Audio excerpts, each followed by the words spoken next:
حسابان یا کلکولوس روی فضای ماتریسا و اینکه توی تحلیلایی که داریم این قسمت خیلی خیلی مهمه.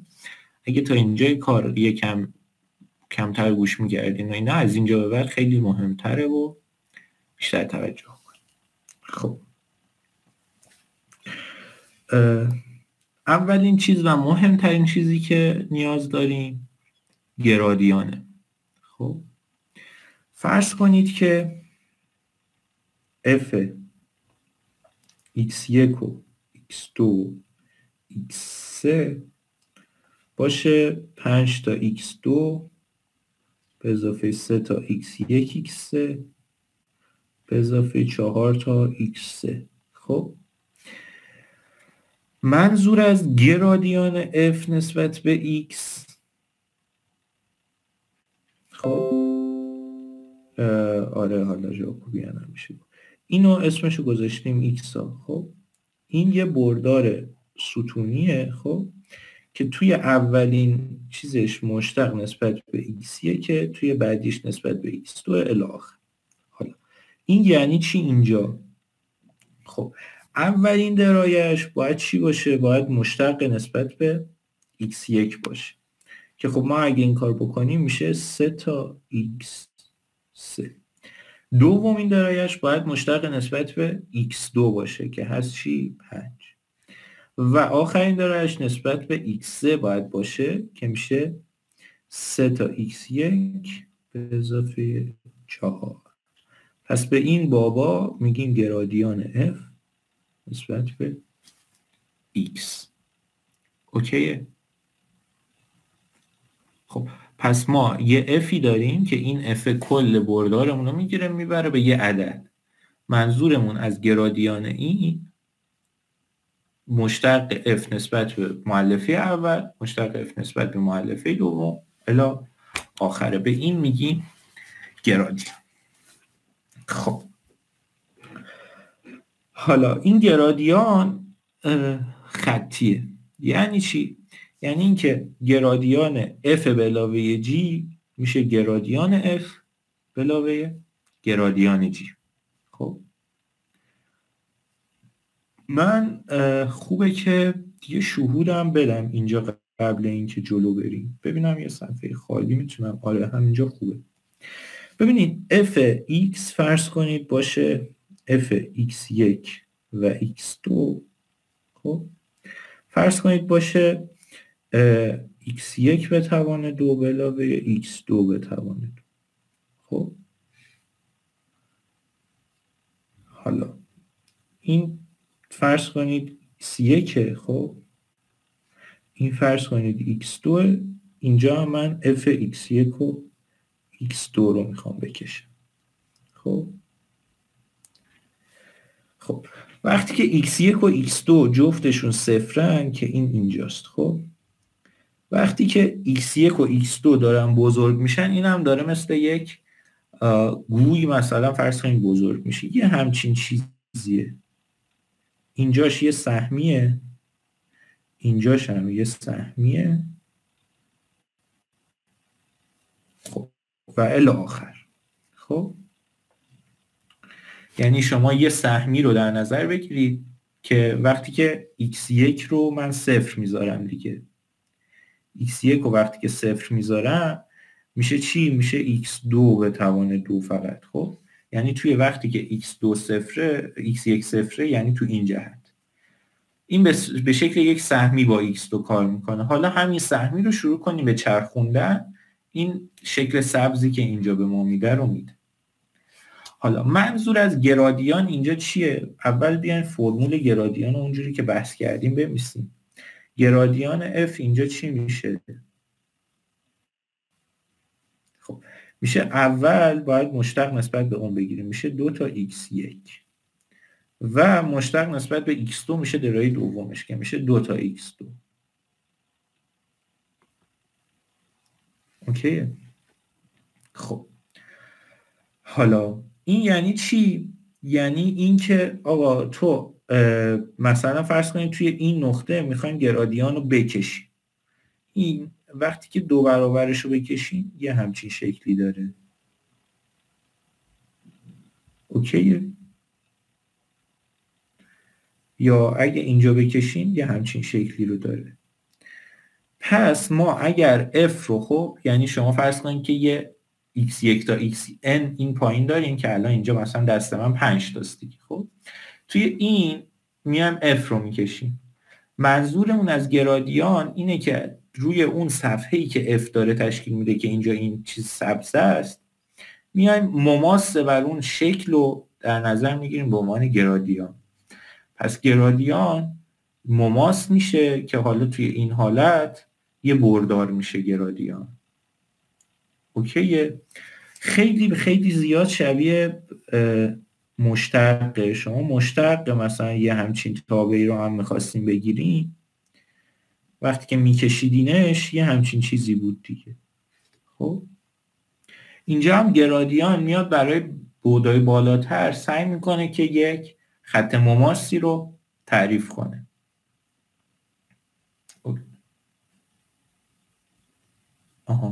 خب فرقش با مشتق اینه که خب برای ابعاد بالاتر صحبت میکنه و مشتق صرفا برداری داره حساب میکنه. این یک جهتش رو هم خب ما تعیین میکنیم که به کدوم جهت باشه، ولی در جهت همواره افزایشه. اوکیه؟ به سمت افزایش داره همواره نشون میده سبحان. مثلا همینجا هم میتونی اینو ببینیم. اوکی؟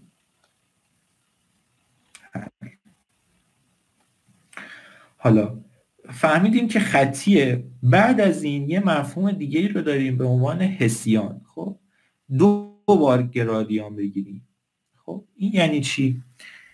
توی همین مثالی که اینجا اومدیم گرفتیم یه بار دیگه بیاین حالا از این بابا از اینی که الان گرادیان گرفتیم دوباره گرادیان بگیریم. خب اول من تعریفش رو بگم.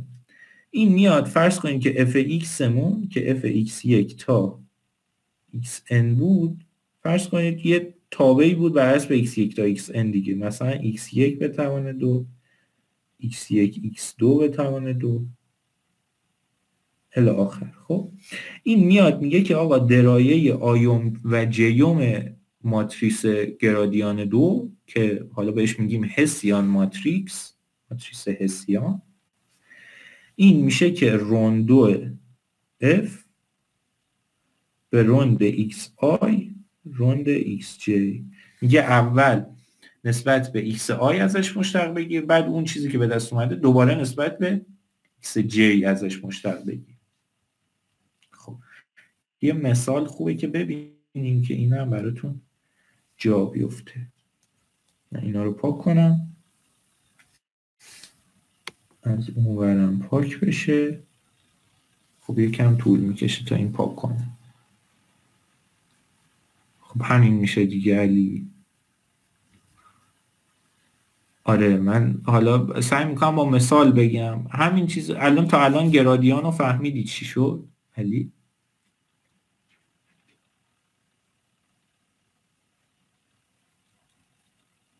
نه. خب اوکی علی میکروفون تو روشن کن، اینجوری نمیشه دیگه.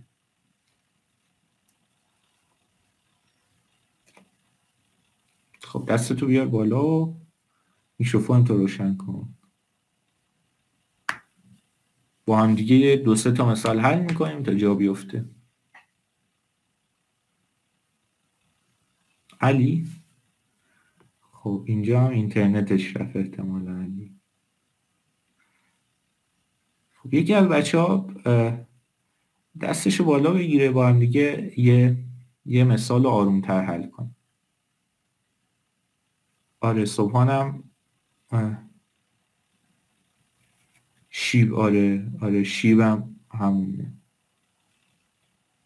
یکی از بچه ها دستش بالا بگیره یه مثال بریم، هم گرادیان هم اوکی صبحان تو که دسترسی هم داری، هم گرادیان رو با هم دیگه آروم آروم میگیم هم هسیان. میکروفون تو روشن کن صبحان. صبحان فرض کن که f(x1) و x2 خب باشه x1 به توان 2 به علاوه 2 تا x1 x2 به علاوه x2 به توان 2. خب خب میخوایم این گرادیانت حساب کنیم. آره اول بیاین گرادیان f رو نسبت به x حساب کنیم. خب توی مؤلفه اولش من باید چی بنویسم؟ باید نسبت به x1 مشتق بگیریم، بعد نسبت به x2 برای دومی که میشه 2x1 به علاوه 2 اولیه. 2x1 یا حسین جان چرا به علاوه 2؟ 2x2. آره دیگه از این داریم نسبت به x1 مشتق میگیریم به علاوه 2 تا x2. اوکیه؟ بعد فکر کنم دقیقا همین هم میشه برای دومی 2x1 به علاوه 2x. اول از این نسبت به x2 مشتق بگیریم این میشه 2 تا x1. از این نسبت به x2 مشتق بگیریم میشه 2 تا x2. خب صبحان تا اینجا ازت ممنونم، ادامهشو با علی میریم اگه اشکال نداره. خیلی هم خوب، دستت هم درد نکنه. اون ویدیو رو هم بذار. علی میکروفون تو روشن کن.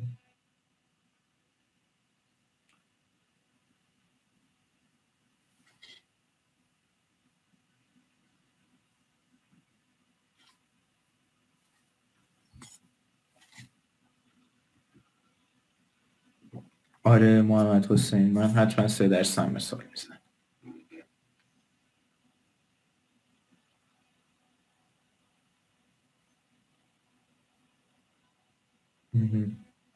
اوکی علی. خب میخوای وایسا یکی از بچه ها رو، محمد حسین هدایتی تو میتونی میکروفون تو روشن کنی؟ آره دسترسی بدیم و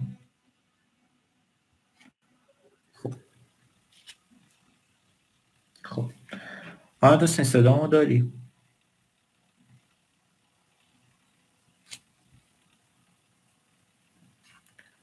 خب صبر میکنیم یکم.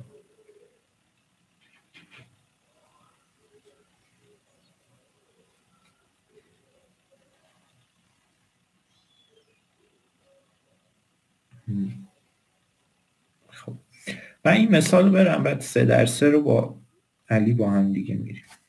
اوکی. با یکی دیگه هم اومد فکر کنم دیگه این اوکی. محمد حسین صدای من رو داری؟ سلام صدا میاد الان؟ آره عالی هم میاد. خب محمد حسین حالا بیا حسیان اینو حساب کنیم که همون گرادیان. خب اینو باید چیکار کنم؟ خب اول تو خط اول نسبت به x1 میگیریم میشه 2 به علاوه 0. همون 2 یکم آروم‌تر. ببین اولیش باید مشتق دوم این نسبت به x1 رو بگیریم دیگه درست؟ بله. خب نسبت به x1 میشه 2x1 که برای 2x2. اول یه دور اینو با همش بریم. خب باید اول نسبت به x1 بگیریم بعد نسبت به 2. خب بله. توی اینجا باید اول نسبت به x2 بگیریم بعد نسبت به x1 و توی آخری هم باید جفتش رو نسبت به x2 بگیریم دیگه. اوکی؟ بله. خب یه دور من اینو که گرفتم، خب این بابا رو که دارم، راند f نسبت به راند x1 میشه 2x1 به اضافه 2x2 درست؟ بله. خب حالا دوباره از این نسبت به x1 مشتق بگیرم چی میشه؟ میشه 2. خب حالا یه بار اول از این نسبت به x1 که مشتق گرفتم، حالا از این نسبت به x2 مشتق بگیرم چی میشه؟ میشه 2. میشه 2 دوباره. آره از این مشتق گرفتم و شد. خب حالا یه بار از f نسبت به x2 مشتق بگیریم این میشه، دوباره ازش نسبت به x1 مشتق بگیریم چی میشه؟ میشه 2. میشه 2 بله. آره. حالا دوباره از این پایینیه دوباره نسبت به x2 هم مشترک بگیریم میشه 2. خب پس این شد گرادیان 2 یا حسیان این هم که شد الان میشه سوال بپرسم؟ آره توی گرادیان اول که گرفتید شدش یه ماتریس سطری یه ستونی بعد حسیان گرفتید شد 2x2. آره الان یعنی بخواید مشتق سومش رو بگیریم میشه 3x3. هم میشه 3x3 در نظرش بگیریم خب هم میشه یه مکعب در نظرش بگیری که 2x2x2 خب یه همچین چیزی. دستون نرفت خواهش میکنم نه کار داریم با وایسا میخوایم 3x3 هم بریم. آره این فقط یکم طول میکشه پاک کنه یکم وایسا. خب بچه هم که از همه مهمتر علی هم که آره مهدی مشتق سومش 0 میشه کلا از همش مشتق بگیری 0.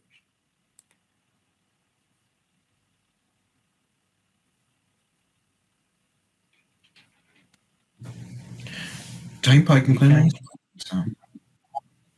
آره خب مشتق اول همون گرادیان اول که میشه اون برداری که نشون میده به کدوم سمت تا به افزایش پیدا میکنه. گرادیان دوم چه معنی داره؟ ببین مشتق دوم در حالت چیز چه معنی داشت؟ در حالت تک بعدی فرض کن یه گراف یه تابع داری توی یه بعد مشتق دومش به چه معنی بود؟ تقعر و تحدب بود. آره شتابم همون تقعر و تحدب داره نشون میده. فرض کنیم که مشتق دومش 0 بود. خب اینجا هم داره دقیقاً همینو میگه. داره میگه که آقا توی جهت x1 وقتی که مشتق دوم میگیری اون دلایه اول بالا دست چپ ماتریس خب داره میگه که تو اون جهت تقعر داری یا تحدب داری. خب و وقتی که نسبت به x2 داری مشتق دوم داری میگیریم میگه که آقا توی این جهت تقعر داری یا تحدب داری. خب اون دلایه های دیگه اون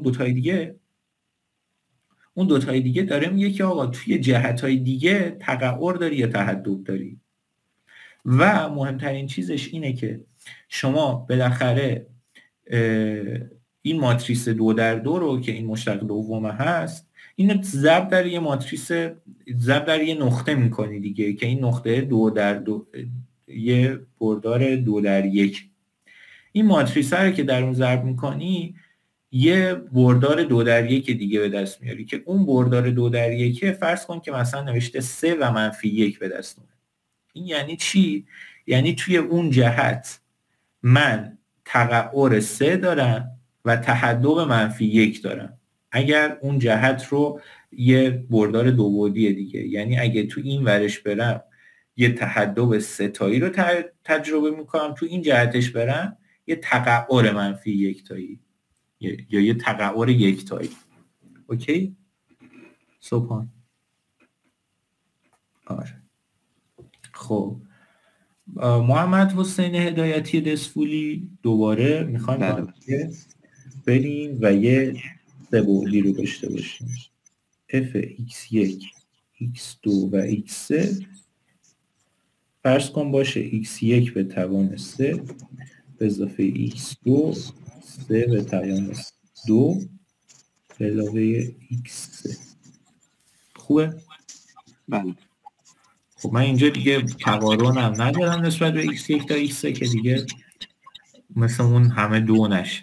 خب حالا بیا گرادیان f رو به من بگو چی میشه. خب گرادیانش میشه نسبت به x1 با بگیریم نسبت به x2 نسبت به x3. خب توی نسبت به x1 بگیریم چی میشه؟ میشه 3x1 2 به توان. خب نسبت به 2 بگیریم چی میشه؟ میشه 1 یا حسین جان نه بخشید میشه x3 به توان 2. آره میشه x به توان 2. خب نسبت به x3 مشتق بگیریم چی میشه؟ میشه 2x ضرب در x و به علاوه 1.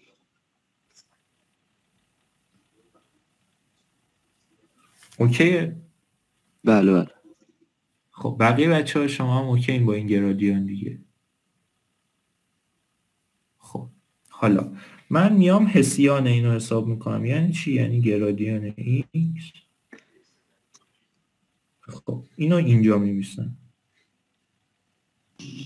خب برای اولیش من اینا رو یه لحظه اینجا بنویسم. خب اینجا روند f روند x1 به توان 2، روند f روند x1 x2، روند f روند x1 x3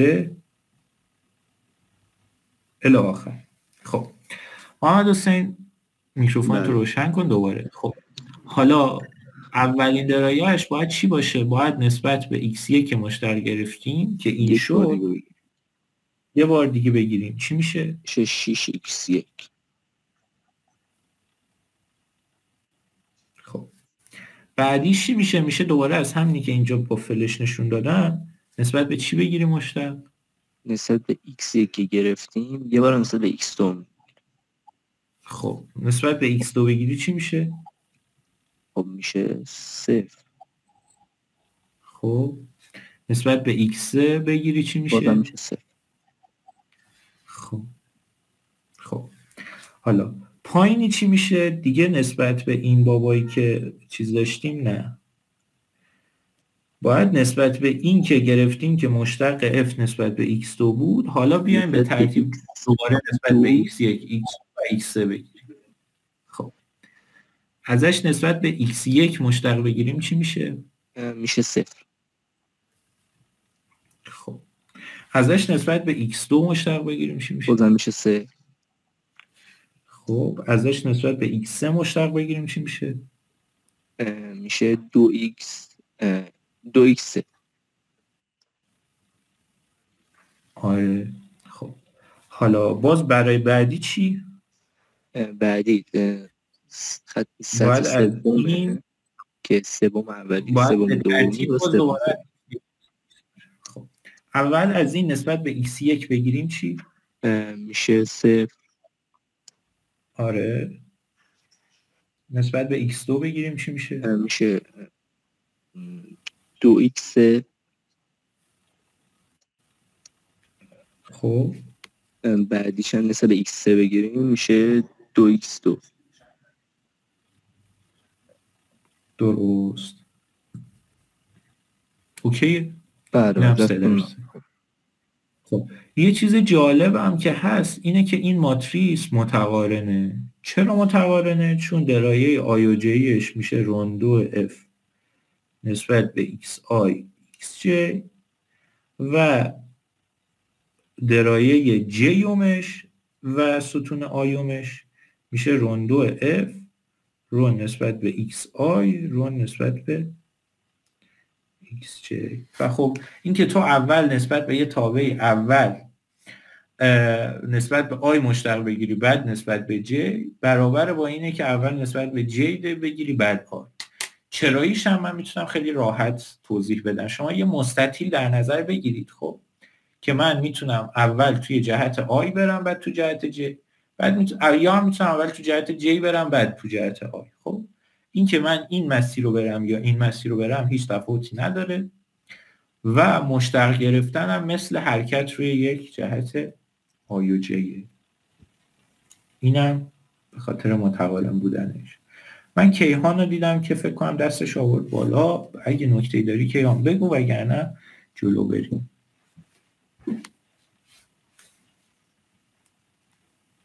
خب این از حسیان. یه سری مثال هم حل کردیم. یه سری فرمولی ما میخوایم بگیم که خیلی خیلی مهمه توی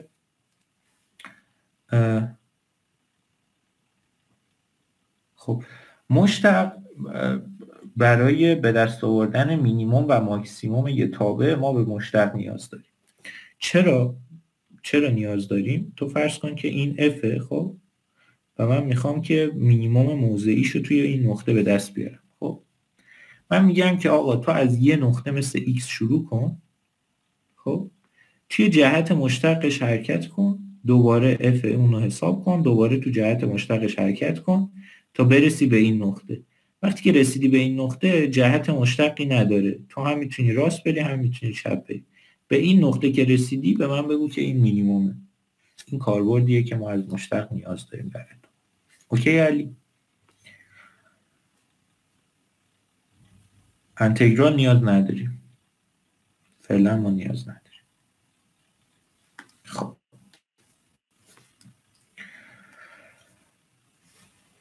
خب حالا فرض کنید که ما تابعمون هست B ترانسپوز ضرب در X. یعنی چی؟ یعنی ما یه بردار ثابت داریم همیشه برای اینو ضرب در این میکنیم. خب این اگه بخوایم گرادیان اینو به دست بیاریم خیلی جالبه که میشه خود B. یعنی چی؟ یعنی گرادیان B ترانسپوز X نسبت به X میشه B، یه بردار ستونی. اوکی، ما B رو میایم ضرب داخلی میکنیم در X. خب گرادیان این میشه خود این B. اوکی، این راحته دیگه. این فرمولش رو دوباره من دستی نمی‌نویسم. این تعریف ضرب داخلیه، شما نسبت به X کا مشتق بگیرید میشه همون B کا، یعنی همون B رو به عنوان گرادیان خروجی میده. این یه چیز که خیلی مهمه.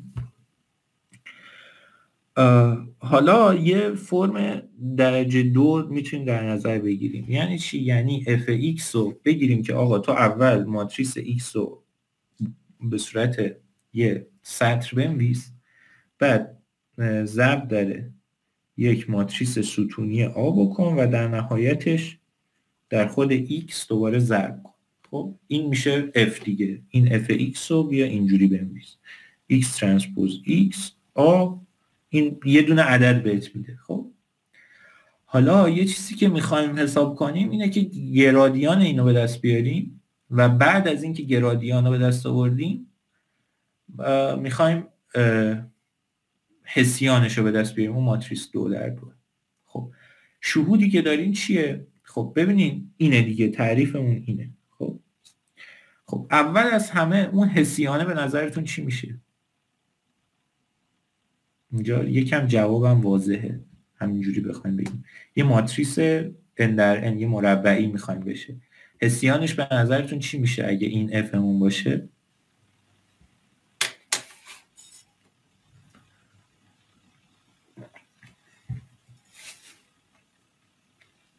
خب محمد حسین جوابت اشتباهه. اینو خوبه که اینجوری در نظر بگیرید. نگاه کنید اینجا رو. خب یکم جوابا نزدیک شد. ببینیم فرض کنید f(x) مون خب یه تابع عددی باشه، x هم یه تابع عددی باشه، فرض کنید باشه bx. خب اون موقع مشتق f چی میشد؟ بچه‌ها شد b دیگه، قبول دارین؟ آره. حالا گرادیانش در این حالت چی شد؟ گرادیان f وقتی که f بود b ترانسپوز x، گرادیانش هم میشه b. خب خیلی شبیه همن دیگه، مشتق و گرادیان خیلی با هم دیگه شبیه. حالا اینجا هم ما به جای x ترانسپوز ax بیایم x رو اصلا یه عدد بگیریم. خب a هم یه دونه عدد بگیریم. این معادل چیه؟ معادل ax2. خب حسیان میشه مشتق دومش دیگه. حالا مشتق دوم این چی میشه؟ مشتق اولش که میشه 2ax، مشتق بعدیش میشه 2a. خب احتمالاً حسیانش هم میشه 2a. خب این از این. حالا مشتقش شد 2ax. خب حالا با هم دیگه بریم جلو. این محاسبات رو من دیگه کامل نمی‌نویسم. خب فرض کنید میخوایم گرادیان اینو به دست بیاریم. برای اینکه گرادیان اینو به دست بیاریم باید دونه دونه مشتق اینو نسبت به درایه آیون به دست بیاریم. خب درایه x کاومش رو برای اینکه به دست بیاریم ما میایم از این مشتق نسبت به x کا در نظر میگیریم. خب حالا اینو در نظر بگیریم، این میشه.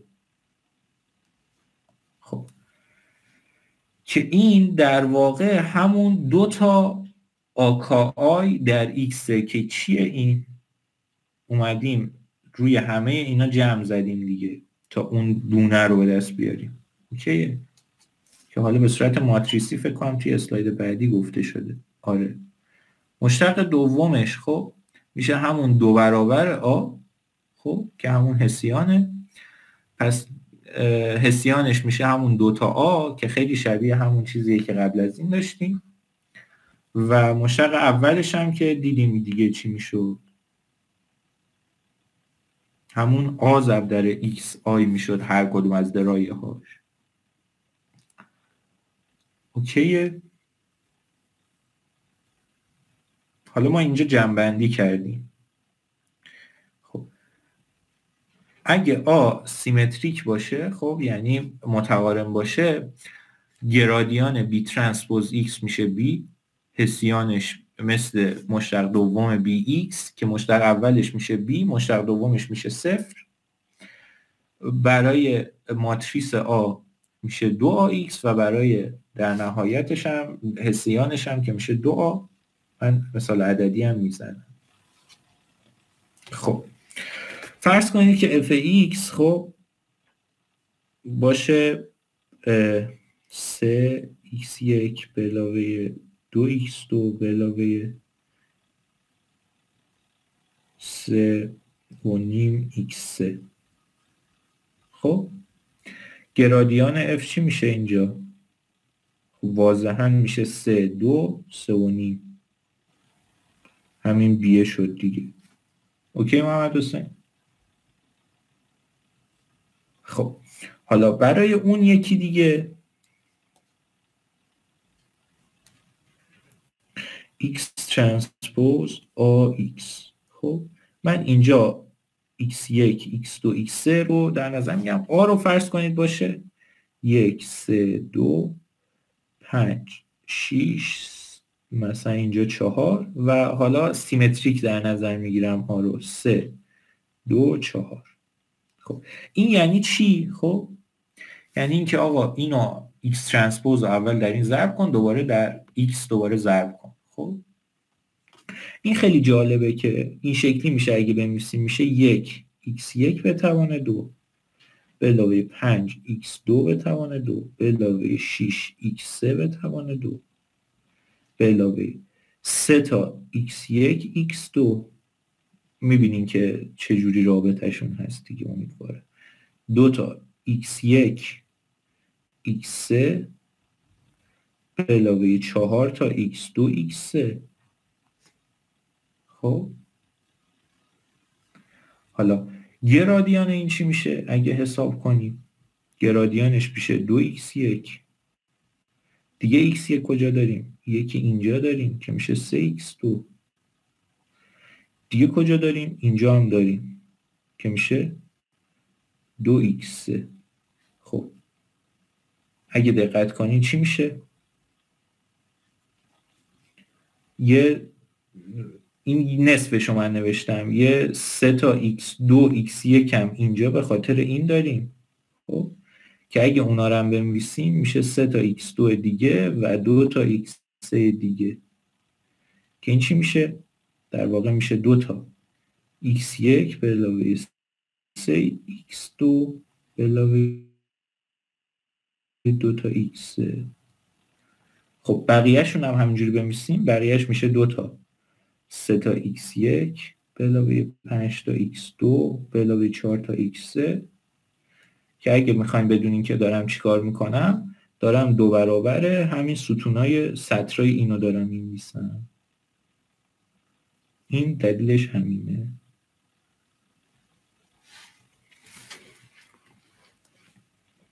اوکی محمد حسین؟ و حالا بقیه بچه ها. خب حالا نکته بعدی که میخوام بگم خیلی خیلی زیاد مربوط به رگرسیون خطی که میخوایم بگیم. فرض کنید خب fx ما خب اینه که ax منهای b به توان 2. خب بالاخره این f دیگه، یعنی ما fمون با دو تا یه ماتریس A و یه بردار B شناخته میشه، میایم A رو ضرب در X میکنیم، یه دونه بردار بهمون میده. حالا فاصله اقلیدوسی این دوتا بردار رو میخوایم میگیم یه عدد بهمون میده، بالاخره فاصله این دوتا برداره، اینو میگیم fمون. خب میخوایم این رو حساب بکنیم که آقا کمترین مقدارش چیه یا مشتقش کجا صفر میشه دیگه. این معادل همه، دقیقاً گرادیان کجا صفر میشه مثل همین مونه که مشتق کجا صفر میشه، اون همون مینیمومه. خب یعنی ما یه بردار B داریم، یه ماتریس A هم داریم، یه X هم داریم. خب میخوایم ببینیم که توی این X هایی که میگردیم کی فاصله X مون از این بیه کمترینه که مثلا اینجا اینه، میخوایم اینو خروجی بدیم. خب من اول میام fx رو خب یکم خوشگلش میکنم. خب بود چی؟ بود ax منهای b به توان 2. خب نرم چی بود؟ اگه یادتون باشه نرم 2 رادیکال ضرب داخلی خود بردار با خودش بود که اگه من بخوام، چون اینجا توان 2 داره، میشه ax منهای b ترانسپوز در ax منهای b. اوکی بچه؟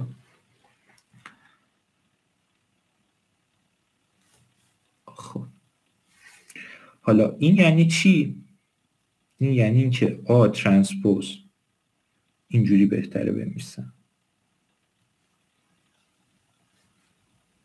ترانسپوز دیدیم که خطیه دیگه. این چی میشه؟ میشه X ترانسپوز A ترانسپوز منهای B ترانسپوز AX منهای B. خب حالا من میام اینا رو ضرب میکنم در هم، نمیترسم از هیچی، میگم X ترانسپوز A ترانسپوز A X. خب این اولیش یه منهای X ترانسپوز A ترانسپوز B، یه منهای B ترانسپوز AX، یه به علاوه B ترانسپوز B. اوکیه؟ خب حالا من الان باز یکم اگه دیدین که صفحه ناجوره میتونیم بزرگش کنیم.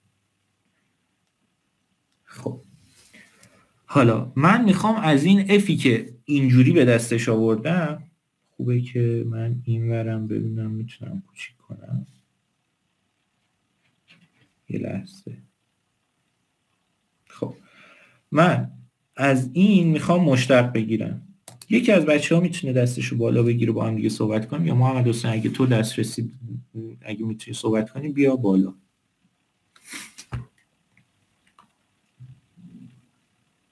یکی از بچه‌ها که میکروفون داره یا میخواد میکروفون میتونه صحبت کنه، صداشو باز کنه با هم دیگه. آره اوکی. صبحان تو حاضر هستی؟ بله. خب حالا صبحان، وقتی که ما میخواستیم مینیموم یه تابعی رو دست بیاریم، جایی رو نگاه میکردیم که مشتقش صفره. خب درست. حالا ما دوباره اینجا یه تابعی داریم. خب میخوایم ببینیم کجا مینیموم یا ماکسیموم داره. یعنی چی؟ یعنی گرادیانش رو باید صفر به دست بیاریم. حالا گرادیان این f رو بیا با هم دیگه حساب کنیم. اوکیه؟ اوکی. خب حالا گرادیان اگه میخواستیم حساب کنیم، اگه یادتون باشه، چون گرادیان جمع خطی بود، مثل این میمونه که گرادیان اینو حساب کنیم، بعد منهای گرادیان این کنیم، منهای گرادیان این کنیم، به علاوه گرادیان این کنیم. اوکی؟ منطقیه. خب حالا گرادیان f، خب اینجا چی میشه؟ این A ترانسپوز A رو خب اسمشو بذار B. خب گرادیان این چی میشد؟ گرادیان x ترانسپوز b x، بچه ها بگین چی میشد گرادیانش؟ میشد b، گرادیانش ها میشد 2bx. آره قبول داری صبح؟ آره آره. خب گرادیان این پس چی میشه؟ میشه 2 تا a ترانسپوز a x. اوکیه؟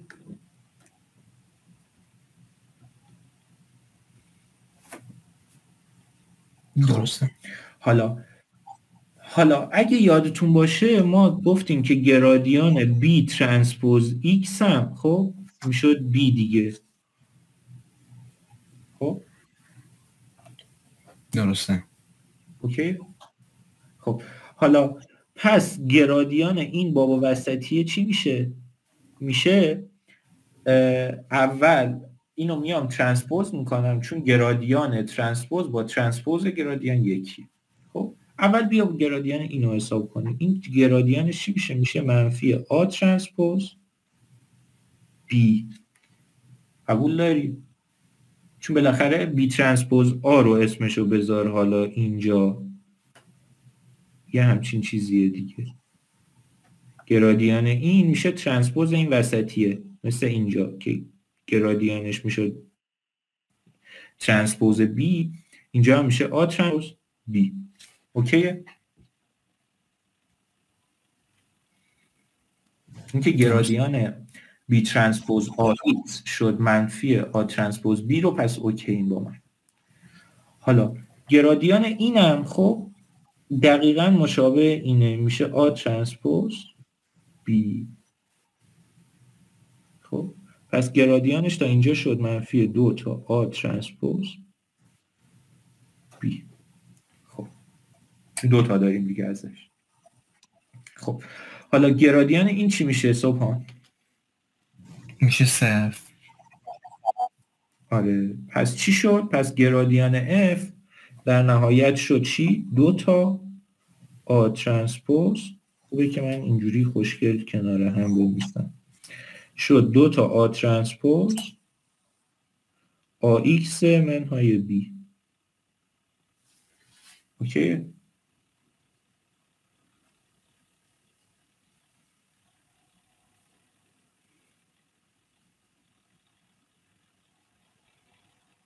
خب حالا ما این گرادیان رو 0 میذاشتیم. وقتی که بخوای اینجا 0 بذاری یعنی چی؟ یعنی ایکسمون باید چی باشه؟ باید باشه آ منفی 1 در بی. این جواب به ما میده. این به ما میگه که مینیمم این کجا رخ میده و خب اینم واضحه دیگه. تو اگه اینجا به جای x بذاری آ منفی 1 b، این میشه آ ضرب در آ منفی 1 ضرب در b که کلا میشه b منهای b به توان 2 میشه 0 و با همه چی با همه اون شهودایی که داشتیم میخونه. فقط یه مشکلی هست. مشکل چیه؟ خب تا اینجا بچه ها همه اوکی با من، یعنی این که مینیمم این تابع به ازای این بابا رخ میده. همه اوکی دیگه تا اینجا. یه به علاوه یکی چیزی اگه بنویسیم. خب آره دومین جملهش رو دوباره میگم. ببینی وایسی من بیام توی این رابطه هایی که همه رو کنار هم به دست آوردیم اینجا. این یکم طول میکشه تا آپدیت شه. یه لحظه صبر کن.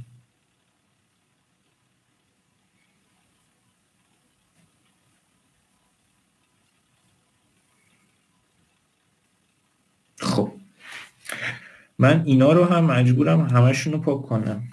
اینجا هم یکم طول میکشه. تا موقع اگه کسی سوالی داره میتونه بپرسه از من.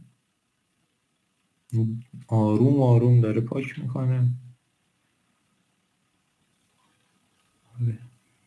خب سوال دیگه تا موقع دارین تا این پاک میکنه. خب ببینین مشتق یا گرادیانه. خب این فرموله رو یادتون باشه. مشتق یا گرادیان بی ترانسپوز ایکس میشه بی ترانسپوزش که میشه بی و گرادیان ایکس ترانسپوز بی میشه بی. این دوتا در کنار اون دوتا فرمول پایینی تنها چیزاییه که ما نیاز داریم. حالا این داره جون میکنه تا اینا رو پاک کنه.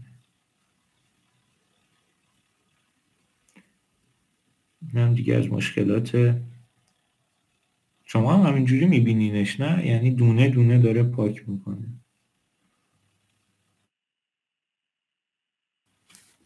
نه شما همینجوری داره خیلی چیز عجیب غریب. خب الان سریع اومد. خب این دوتا فرمول یادتون باشه، گرادیان بی ترانسپوز ایکس یعنی هر چی که اون پشت باشه ضرب در ایکس میشه اون بردار اولیه ترانسپوزش و اون پایینیه ایکس ترانسپوز بی میشه خود بی. خب با توجه به اینا ما الان گرادیان ایکس ترانسپوز آ ترانسپوز بی رو میخوایم حساب کنیم. گرادیان برعکس نوشتم گرادیان. خب گرادیان X ترانسپوز A ترانسپوز B. خب اینجاش خیلی شبیه همینه. گرادیان این چی میشه؟ این اسم کل اینو حالا مثلا B در نظر بگیر چی میشه؟ میشه گرادیان X ترانسپوز A ترانسپوز B که مثل همون بالا میشه اصلا A ترانسپوز B. حالا اون یکی دیگه چی بود؟ بود گرادیان B ترانسپوز AX. حالا این بار به کل این مثل این فرمول نگاه کن. خب میشه ترانسپوز این که چی میشه؟ میشه همون A ترانسپوز B.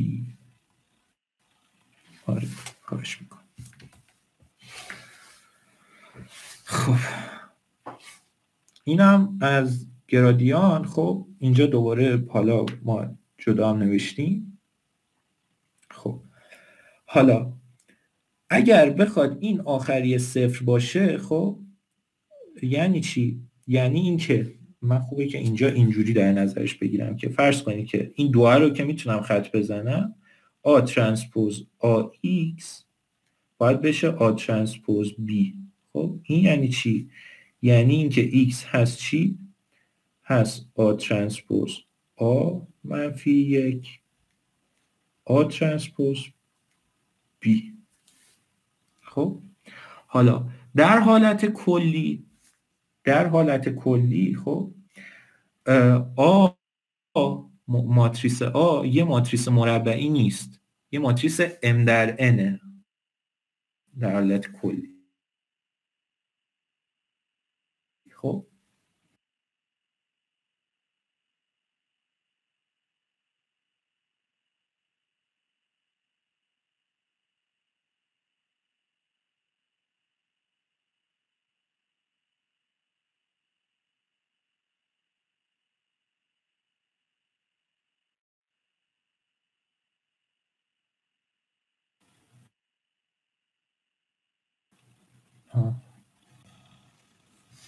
الان باید صدامو داشته باشین. داریم؟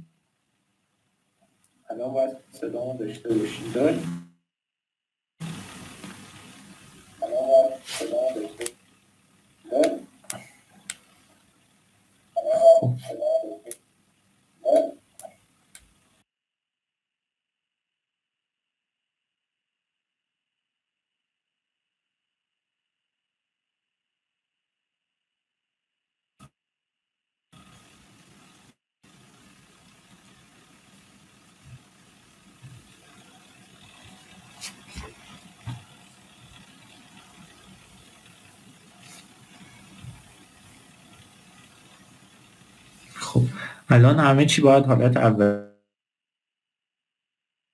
برگشته باشه. اگه آره یه آره‌ای بنویسیم. آره. خب حالا در حالت کلی این آ میتونه مربعی نباشه و در نتیجه آ ترانسپوز آ منفی 1 خب در حالت کلی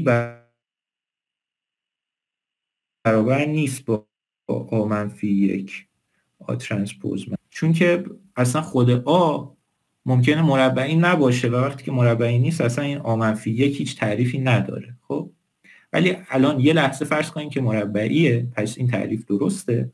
اون موقع اینو که ضرب در این بکنیم، خب اینجا دوباره یه آ ترانسپوز بی میاد، خب که این دوتا با هم دیگه کنسل میشن و این پس میشه آ منفی یک بی و این آ منفی یک بی هم همون چیزیه که اونجا به دست آوردیم، یعنی x اینه و خب اون مینیمم اون میشه، ولی در حالت کلی جواب اینه.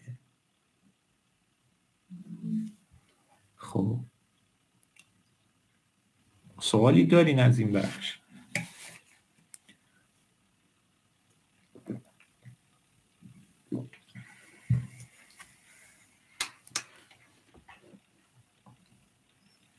خب بکنم اوکیه. این مقدمه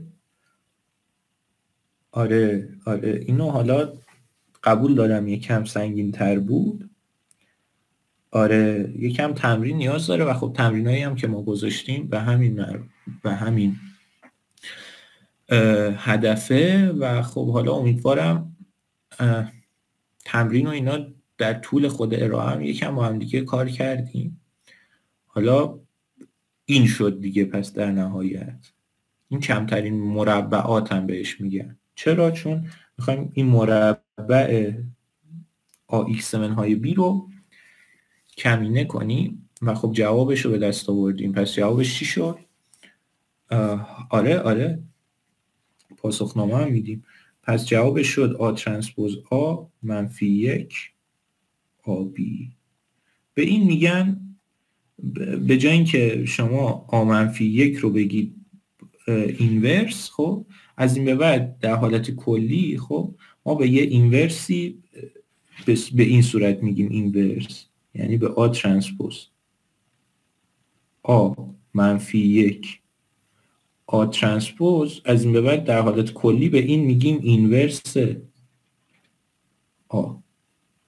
و خب دیدیم که وقتی که آ در حالت خاص مربعی باشه این آ ترانسپوز و آ ترانسپوز منفی یک هم دیگر کنسل میکنن و به همون آ منفی یک میرسیم و خب در حالت کلی به این میرسیم. خب این تا اینجا این مرور جبر خطی بود و جبر خطی که به حسابان میرسه و حالا امیدوارم که تا اینجا مروری که داشتیم خوب باشه، کافی باشه. یه مرور کوتاهی به آمار هم میتونیم داشته باشیم، ولی خب با توجه به اینکه یکم زمان گذشت من مرور آمار رو جلسه بعد میکنم، یعنی هفته بعد، و الان ما بعد یه استراحت کوتاهی که داشته باشیم میریم و رگرسیون خطی رو میگیم که یه مقدار از این مرورها خلاص بشیم. حالا من یه توضیح میدم و بعدش میریم استراحت رو برمیگردیم. توضیح هم که دارم اینه که تمرینا همونجوری که اول گفتم تمرینا رو نباید شما تحویل بدین، یعنی لزومی نیست، ولی آخرین تمرین که اسمش پروژه هم هست اون معیار اینه که به شما سرتیفیکیت بدین یا ندین. یعنی اون رو، یعنی تمرینا رو اگر انجام ندید در نهایت ممکنه به مشکل بخوریم، ولی خب اگه میبینیم خیلی مشکل خاصی نیست خیلی وقت نذارید و اون پروژه نهاییه که شما نمرش تصحیح میشه و خب اونه که باید بفرستینش، وگرنه این تمرینات رو جای خاصی هم نمیخواد بفرست. آره تمرین سری اول تا هفته آینده، ولی خب من هفته آینده پنجشنبه شبش دیگه پاسخنامه‌شو میذارم. خب تا 11 و 20 دقیقه استراحت و بعدش برمیگردیم و با یه رگرسیون خطی. آره رگرسیون خطی به این موضوع کاملا مرتبطه دیگه. ما الان جواب یک رگرسیون خطی رو به دست آوردیم، همینجور رو تخت است. ولی خب حالا خوبه که ببینیم که چرا به این اصلا ربط پیدا میکنه. منم اینو سنجاق کنم و بریم 11 و 20 دقیقه برگرد.